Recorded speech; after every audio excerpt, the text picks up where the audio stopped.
Din oamenii rămași în zonă în timpul celui de-al doilea război mondial, vă dați seama că bărbații la război și în zonă au rămas numai bătrânii, femeile și copiii.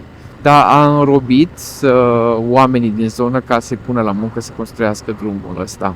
Încetuțul că nu vezi după curbă și nu știi niciodată ce ai pe jos și dacă îți vine vreo mașină. Și primul act de păr, cred că sunt vreo 8 în total până sus. Dacă aș avea garanția că ar fi sens unic și numai eu, aș putea să mă duc la curbele exterioare mai larg. Trebuie să ai mare grijă dacă vii până aici, că s-ar putea să borești.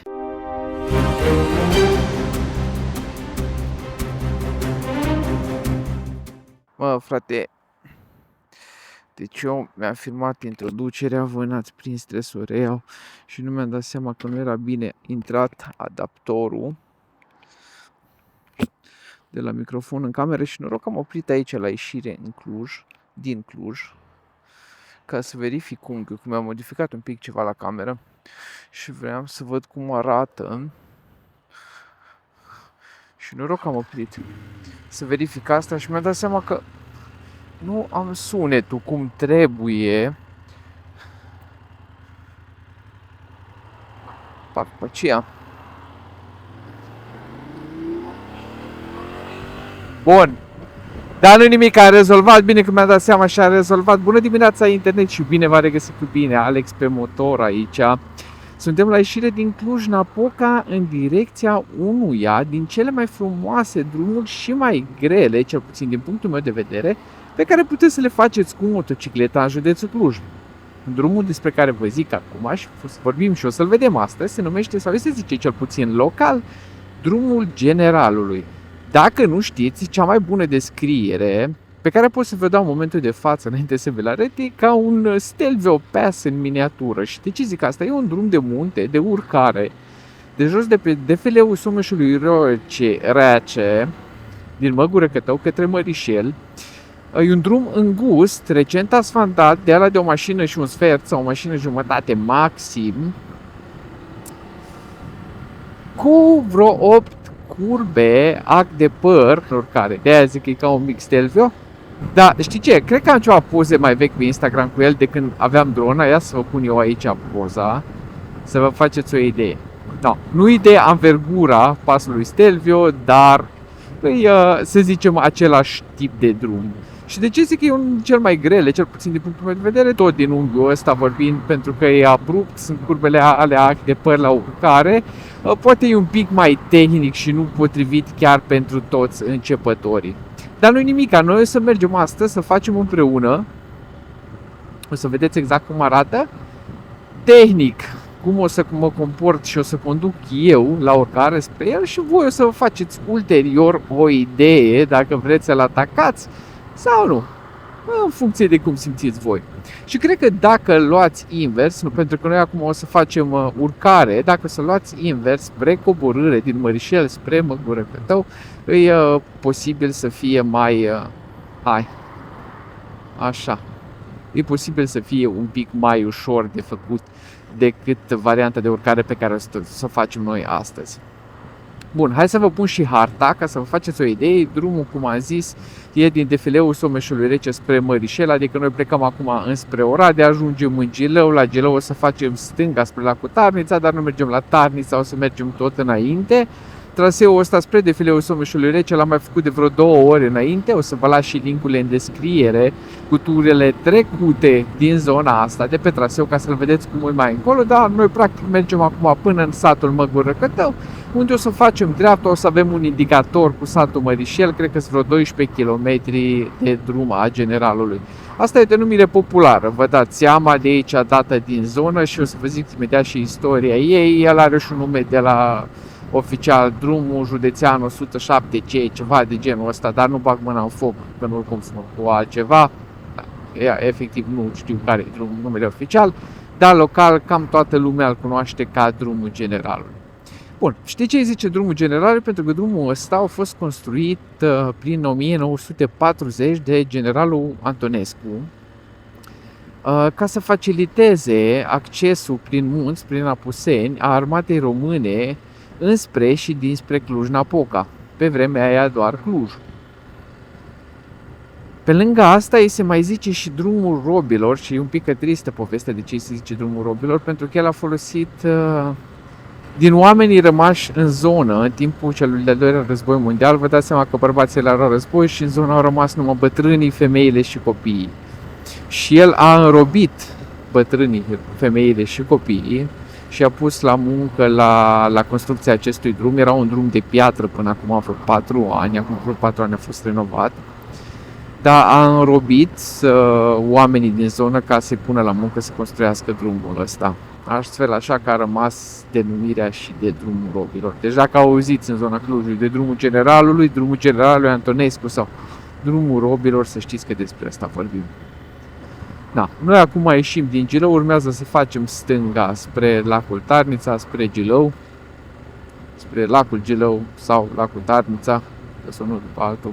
Cam asta e pentru introducere. Bine că mi-am dat seama că nu filma camera cum trebuie și am rezolvat-o acum ca să avem un pic și de sonor, să vă pot povesti ce se întâmplă astăzi. Și acum, ca o mică paranteză la clipul de astăzi, vreau să vă povestesc ceva, să vă zic o chestie. Știu că în ultimele luni, în ultimele cam 2 luni de zile, tot am tizuit o excursie mai mare pentru noi, excursie mai mare pentru Alex pe motor.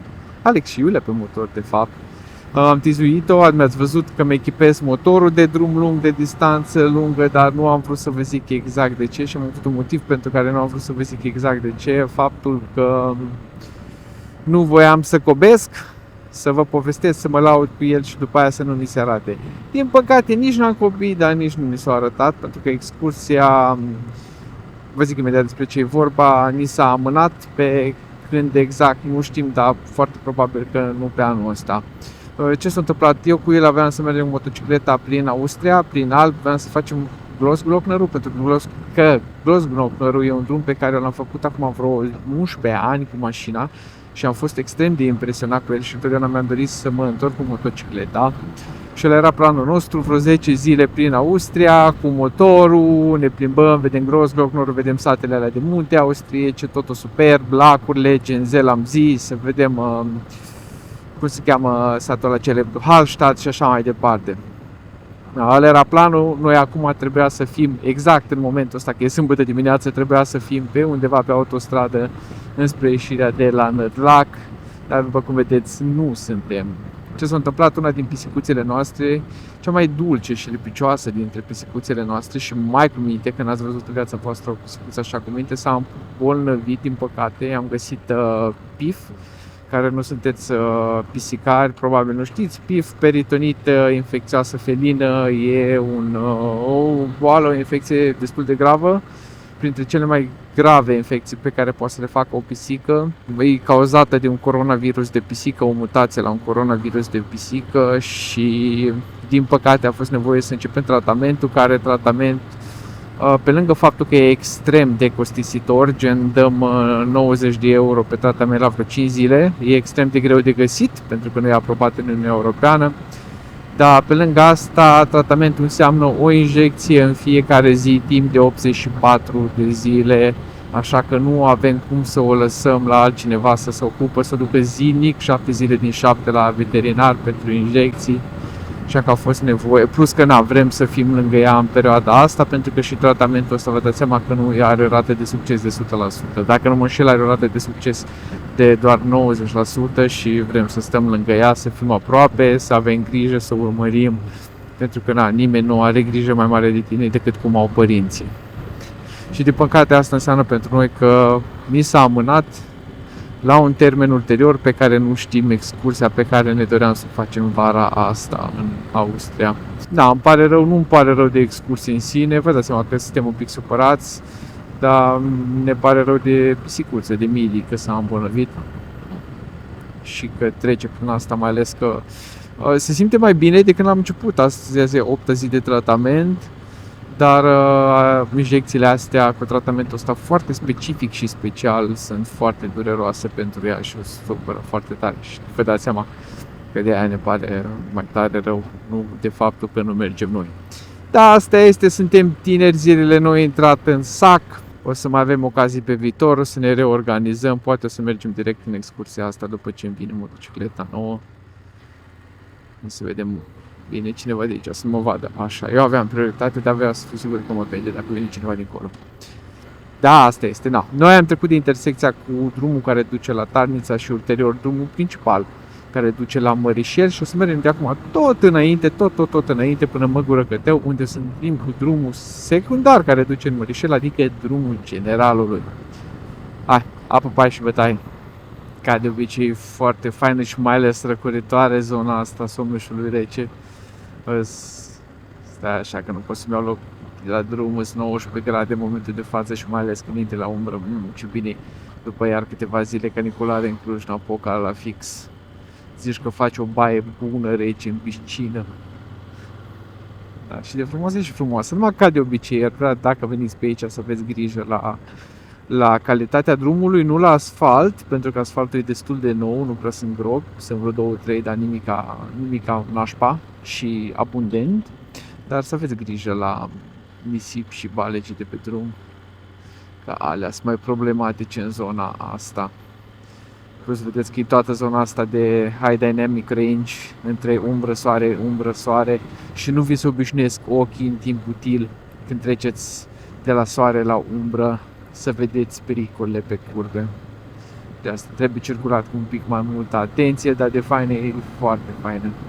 Și ați văzut în clipurile trecute ce fain e traseul de defileul Someșului Rece, pentru că aici jos unde suntem acum suntem în Valea Someșului Rece și ulterior noi nu intrăm astăzi, am intrat în alte clipuri, în alte ture din trecut, urmează defileul Someșului Rece și super tot traseul de aici de jos, de la intersecția cu drumul care duce la Tarnița până sus în Măgură Căteu, super.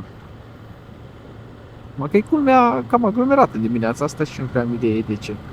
Adică, aglomerat, nu e aglomerat, e mai aglomerat decât de obicei, sunt mai multe mașini. Probabil e sâmbătă, oamenii din zonă merg și la cumpărături în oraș și de astea. Și iată ne intrați în comuna Măgură Căteu. Imediat o să avem intersecția aici la dreapta, dar mamă că petrici și pe drum. Exact de asta ziceam să aveți grijă în zonele astea unde e umbră-lumină și poate fi petri sau balece sau de astea pe curbe nisip. Și nu aveți când, pentru că efectiv ochiul uman nu schimbă percepția asta dintre umbră-lumină la timp, în timp destul de scurt, la viteza pe care o ai pe motor încât să te păzești de ele. Eu am derapat un pic mai devreme la vale, nu am căzut sau ceva, dar exact tot într-un loc ăsta, nisip pe curpă și l-am văzut târziu și l-am atins un pic cu roata de față și am simțit cum s-a dus într-o parte, stânga roata față. Dar noroc că nu aveam viteză mare, aveam vreo 47 la oră. Da, anyway, am ajuns în Măgură Căteu, imediat o să avem aici intersecția la dreapta cu satul Mărișel, cu drumul generalului care ne va duce în satul Mărișel, dar pentru noi interesul astăzi este călătoria și anume drumul generalului și de ce îl consider eu unul din cele mai periculoase pentru motociclete din județul Cluj. Cel puțin de câte știu eu, da? Și nu e periculos în sensul tradițional. E periculos în sensul, ca să clarific înainte să săriți pe mine în comentarii că ce e așa periculos. Nu. Tehnic, să zicem, că ai nevoie de un pic de experiență ca să îl străbați cu bine. Așa, mai intrăm și în sat și imediat o să avem intersecția la dreapta. Și aici, în vârful la delulețul ăsta, unde vedeți limita de 30 la oră, vedeți în stânga și intersecția cu Mărișel și, doamnelor și domnilor, de aici intrăm pe drumul generalului. Nu știu cât vedeți voi, dar și gradul de inclinare e un pic cam mare. Sper că vedeți cât de cât și de aici am intrat pe drumul generalului. Și hai să mergem încetul și cu grijă. Vedeți? E destul de îngust. Și urmează o zonă foarte umbrită, ceea ce înseamnă că eu ar trebui să trag pe dreapta în popasul ăsta și să-mi dau jos ochelarii de soare. Ia să facem asta. Să bag așa. Exact aici înainte de curbă. Și revenim la oile noastre. Uitați ce fain aici viu în stânga. Încerc să filmez cât de cât să vedeți și voi. Și în timp ce stau cu ochii pe drum, hai să-mi las înapoi viziera jos. E mai bine acum pe umbra asta fără ochelari de soare. Hai, cu grijă. Încetuțul că nu vezi după curbă și nu știi niciodată ce ai pe jos și dacă îți vine vreo mașină. Ai, foarte, foarte, foarte important aici. Deci încetuțul că nu ai vizibilitate pe spațiul ăsta închis, să-ți dai seama dacă vine ceva de pe contrasens. Dacă vine motor sau bicicletă, ar fi bine să stea pe jumătatea ei de drum, că aveți loc amândoi. Dacă vine mașină, vă îngrămădiți un pic, astfel că trebuie să ai tu mai multă grijă, să ai o viteză la care te simți confortabil încât să poți să eviți orice incident întâlnit în mijlocul curbei. Bun. Plus gradul de inclinație, voi nu știu cât vă dați seama de pe cameră de acasă, dar e destul de abrupt. Eu acum stau destul de chircit pe motocicletă ca să stau cu capul și privirea drept în față. Că dacă stat perpendicular, așa ați vedea. Da? Eu acum sunt lăsat pe față tocmai din cauza abruptului drumului. Dar de frumos e minunat, minunat. Și ce e mai greu încă urmează. Bun, avem liber. Iar curbă, nu văd absolut nimic după ea. Deci încetuțul, da? Bine, care sunteți meseriași, o să veniți să-mi spuneți în comentarii că voi sunteți meseriași, sunt de acord cu voi mergeți pe aici cu 60-80. Poate clipul ăsta nu-i musai pentru voi atunci, clipul ăsta e pentru cineva care e mai la început de drumul motociclist sau cineva care nu are experiență așa multă cu drumuri tehnice. Și primul act de păr, cred că sunt vreo 8 în total până sus, vedeți că aici am avut un pic de vizibilitate, nu știu dacă ați văzut-o voi pe cameră. După curbă să mă asigur că nu vine nimica, am luat curba liniștit și acum mergem spre următoarea. Vizibilitate! Deci acum nu văd nimica din cauza soarelui și cum am dat ochelari de jos, de soare, dar nu. Hai, iar, nu văd nimica, mă duc pe stânga, încetuțul, mă uit, țin privirea exact unde vreau să merg. Da? În timp ce duc privirea în față la maxim, eu și scanez tot asfaltul din fața mea, încât să mă asigur că nu am pericole pe asfalt, da? Deci îmi ridic privirea așa peste asfalt, încetul până în punctul de vizibilitate maxim al curbei, unde mă asigur că nu vine nimica și sunt cu privirea îndreptată spre locul unde vreau să merg, da? Deci am scanat drumul, privirea tot în față și dau gaz. Nici nu trebuie să mă uit la bord, nu trebuie să mă uit la motocicletă, nimic de genul ăsta. Că motocicleta vine după ochi. Și mașina de altfel, de fapt. Unde ții ochii, acolo merge, da? Descanăm tot până în față și ținem locul cel mai îndepărtat unde vrem să ajungem. Că asta ne va acoperi, că vedem și din timp dacă ne apare ceva mașină pe drum. Vedeți? Iar act de păr. Dau gaz, țin din ambreiaj, nu am viteză. Parcă văd că trebuie să-mi schimb ambreiajul după tura asta. Partea amuzantă e că de-abia așteptăm să mergem împreună pe Stelvio Pass. Ce se întâmplă? Ai, nu m-a oprit. De-abia așteptăm să mergem pe Stelvio Pass, deci o să trebuiască odată și odată să vin, adică de câteva ori să vin și cu ea, să ne facem un antrenament, 2-3 de urcare pe drumul ăsta ca să fim pregătiți. Pentru că ciclistica se schimbă destul de tare când înalt suspensia și am pasager cu mine. Iar un act ăsta de păr și nu văd absolut nimic după el, deci mă duc încetuțul, țin din ambreiaj motorul, patinez bine până mă asigur că nu vine nimic și m-am dus. Dacă aș avea garanția că ar fi sens unic și numai eu, pe curbele astea, că nu ar coborî nicio mașină, aș putea să mă duc la curbele exterioare mai larg. Dar nu am nicio garanție de asta, deci trebuie să-mi țin trasa mea, sensul de urcare. Deci trebuie să le iau mai strâns, mai scurt și practic mai încetul și cu mai mult ambreiaj. Uite, încă una.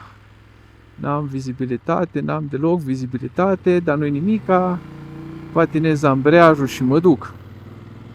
Eu aș putea să fac asta și a întâia.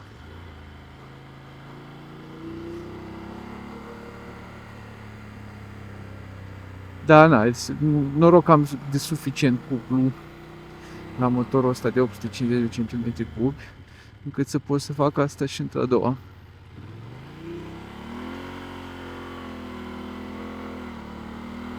A? Cum vi s-a părut? Nu le-am numărat al câtelea îi, câte mai avem. Așa am impresia că sunt 8 ace de păr până sus. Da, e foarte fain. Adică voi de acasă nu știu cât vă dați seama de feeling-ul ăsta de mers pe aici, dar e foarte fain odată că viu imediat o să-l vedeți și voi. E superb, eu îl văd cu coada ochiului în stânga. Dar doilea lucru foarte fain e ăsta, condusul ăsta, așa, tehnic, de urcare pe acele astea de păr. Unde trebuie să-ți pui și mintea un pic la contribuție, nu numai reflexele musculare de condus motocicleta. Sper că înțelegeți ce vreau să zic. Da, uite că am ajuns! Bine, nu-i gata drumul, mai avem câțiva kilometri până Mărișel, dar am trecut de porțiunea aia cea mai tehnică, ca să zic așa. Hai să tragem aici pe dreapta. Să vedeți ce mișto e view, să vedeți și voi, nu numai eu. Așa. A? Cam frumușel, așa-i? Munții Apuseni. Și ăla e defileul Someșului Rece, ce vedeți exact acolo printre munți în fața noastră, unde avem clip și cel mai recent la Coad Vâș și Slănină și un clip de anul trecut când am urcat până sus în satul Măguri, care e pe dealul ăla pe undeva, și am făcut tot defileul Someșului Rece. Și aici unde mergem noi încolo, pe după dealul ăsta, în partea aia Șapac, și pe după deal va fi satul Mărișel, dar uitați ce frumos este. Și zona, view, cum se zice la view în română, panorama asta și satele astea frumoase răsfirate din Apuseni. Cam mișto, nu? Cam mișto. Am vrut să închid camera, de aia mi-am făcut mâna pe aici. Dau cu spatele. Nu, stai, că am cam mult de dat cu spatele.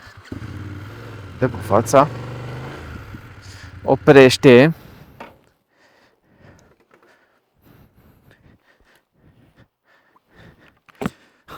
Trebuie să ai mare grijă dacă vii până aici, că s-ar putea să borești.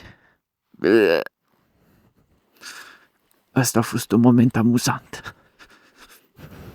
Ca să nu ziceți că n-aveți și comedie la mine pe vlog. Hai, mai departe. Hai. Când mi se călzește viziera și mi se borește pe lângă loc. Mamă, uitați ce frumusețe de traseu. Și gata, ce-a fost mai greu trecut. S-ar putea să mai avem vreo 2-3 curbe pe aici. Drumul, bineînțeles, e la fel de îngust, dar nu mai așa problematic ca jos. Vi s-a părut greu? Ia mergeți voi în comentarii și spuneți-mi. Și dacă vă uitați la clipul ăsta și nu sunteți abonați, luați-vă rog în considerare să-mi lăsați și eu abonare, că vreo 80% din voi care vă uitați, mulți anaibii, nu sunteți abonați. Și știu că din aia 80% sunteți mulți care tot reveniți și vă uitați. Aia mai rău. Dacă tot reveniți, de ce nu dați și abonare și în clopoțel? Da, na. Uite, mai avem un ac de păr aici. Uai, cât petrici și pe drum. Patinez ambreiajul, țin din ambreiaj. Degetele pe frână sunt numai de backup, da? N-am nevoie de ele.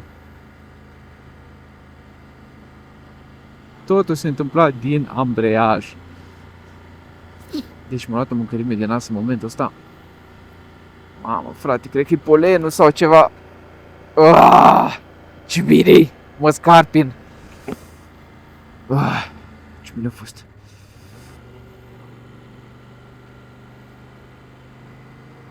Ai, cam călduț aici, a fost răcoare jos în vale, da, în Valea Someșului. Dar aici sus, chiar și la umbră e călduț. Nu mai zic la soare. Cred că am vorbit prea repede și mai avem totuși câteva ace de astea de păr. Dăm după curbă. Da, aici e mai ușor pentru că nu mai sunt așa abrupte, dar acum sunteți, e tot înclinat, dar nu foarte tare. Deci e semnificativ mai ușor de luat decât a fost jos. Dar ce frumusețe e aici. Mamă. Niște băleguțe. De la niște băleguțe.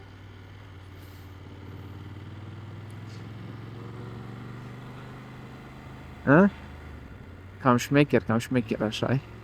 Ia uitați aici. Nu vă temeți să mă uit în stânga cu casca, dar ochii sunt în dreapta la drum. Așa.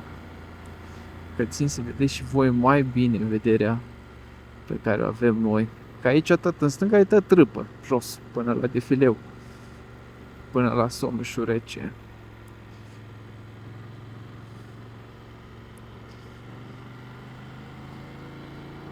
Și de aia ziceam că ar trebui să vin cu Iulia pentru antrenament pe aici, că dacă să cădem pe curbă de genul ăsta, cu motorul amândoi, mai bine cădem aici unde nu prea e nimeni. Ne facem mai puțin de cacao. Dar nu gen căzut, accident, gen căzut, pierdut echilibrul la viteză mică, necondus destul de bine, în sensul căzut pe o parte, nu căzut pe râpă sau accident cu altcineva, la aia mă refer. Și de aia zic că mai bine să vin să ne facem antrenamentul pe aici, dacă e să cădem pe aici, să nu ne facem de cacao, decât să zic italienii după aia că merg peste el, zic, uite și românii cad pe curbe. Dacă nu știți, peste el să cade călău de mult. Deci călău de mult. Dacă căutați pe YouTube, pe TikTok, pe Shorts, pe Reels, pe ce vreți voi, vedeți că sunt o groază de compilații cu căzături cu motorul peste Elvio. Da, anyway, nu o să facem mai asta. Deși eu nu merg foarte tare și nu sunt un pilot foarte sportiv sau agresiv, cum vreți să spuneți, mă consider un rider destul de bun și nu prea fac greșeli.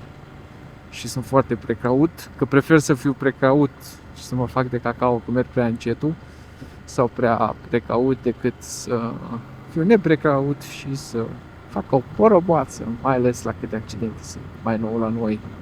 Că din ce în ce mai mulți motocicliști pe străzi și mi se pare că de la an la an sunt din ce în ce mai multe accidente. Da, anyway. E cam denivelat pe aici asfaltul, circulați cu grijă. Și mult de el, uite balega pe curbă și uite, îi încă. Da, na, again, vederea e extraordinar de frumoasă. Extraordinar de frumoasă. Na, uitați aici.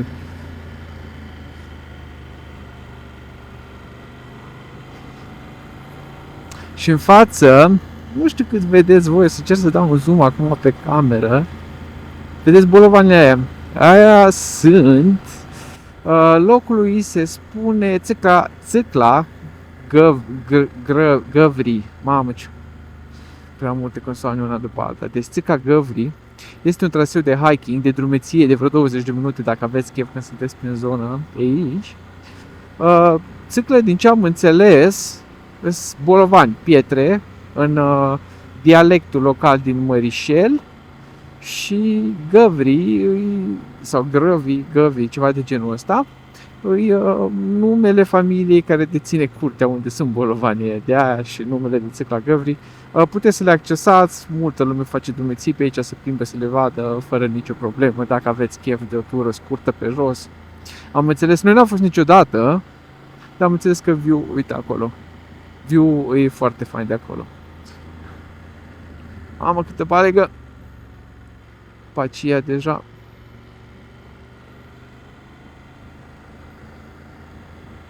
Și de acum încet cam intrăm în Mărișel, cam ăsta este Mărișelul. Și în partea asta e cea mai mare comună, v-am mai zis asta, e cea mai mare comună din județul Cluj. Eu știam că e din țară, dar se pare că doar din județul Cluj. Dacă știți voi mai bine puteți să-mi ziceți în comentarii. Ideea e că e foarte întinsă pe sănătate, pe foarte multe dealuri. Toată comuna asta cu multe saturi, dealuri și între dealuri și nu cred că e foarte populată fiind comună de Apuseni, dar fiind sat de Apuseni, știți, la geografie satele răsfrate din Apuseni, casele nu sunt lipite, nu sunt unul de altul, dar ca suprafață, ca întindere e cea mai mare din județ și printre cele mai mari din țară. Și avem view-uri foarte faine pe ambele părți. Drumul e foarte fain, dar n-ai drum de ăsta, cum v-am zis, de circulat așa cu 45-50 la oră. Nu mai mult, că nu aveți vizibilitate la cei pe asfalt. Și e îngust și nu știți niciodată ce vine de după o curbă și cum trebuie să vă feriți. Da, ce frumos e. Și ajungem la intersecția cu drumul principal de Mărișel, Cluj-Napoca. Eu am un stop aici. Așa, am oprit. That was a rolling stop. Și, dragii mei, cam asta a fost pentru astăzi cu drumul generalului. V-ați făcut și voi o idee de gradul de dificultate și nivelul de tehnică de care aveți nevoie pe două roți motorizate, adică pe motocicletă, ca să-l faceți și voi. Sper că v-a plăcut clipul de azi, sper că ați rămas până aici. Dacă ați rămas până aici, sunteți abonați, vă mulțumesc super mult. Dacă nu sunteți abonați, am să vă rog să luați în considerare să-mi lăsați și o abonare de acolo, din butoanele de jos. Și dacă tot sunteți acolo, puteți să plesniți și butonul de like și share către prietenii voștri și puteți să-mi lăsați în comentarii cum vi s-a părut drumul, cum vi s-a părut traseul, cum vi s-a părut clipul. Fiți buni, pozitivi, critici, numai nu fiți nepoliticoși. Comentariile urâte o să le șterg. Dacă cam asta a fost până astăzi, eu încet să-mi dau jos camera de pe cască și iau înapoi spre casă, spre Cluj-Napoca. Vă mulțumesc că ați rămas până aici și nu uitați să ne vedem data viitoare. Apă, paie și bătaie și asfalt uscat.